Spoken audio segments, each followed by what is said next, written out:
IFM News Express.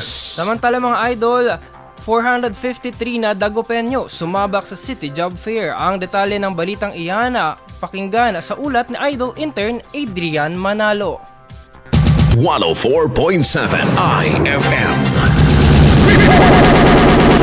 Umabot sa 453 job seekers ang lumahok sa kauna-unahang job fair ng lokal na pamahalaan ngayong 2026 na ginanap sa Dagupan City.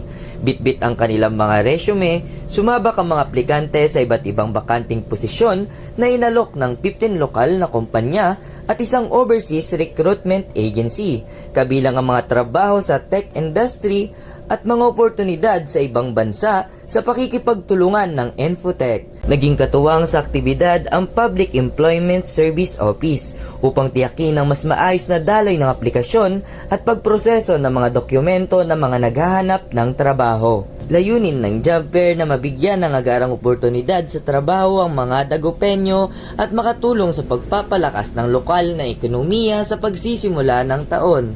Kasama mo mula rito sa IFM News Dagupan, ako si Idol Intern Adrian Manalo, Tatak IFM. IFM News. IFM News. IFM News.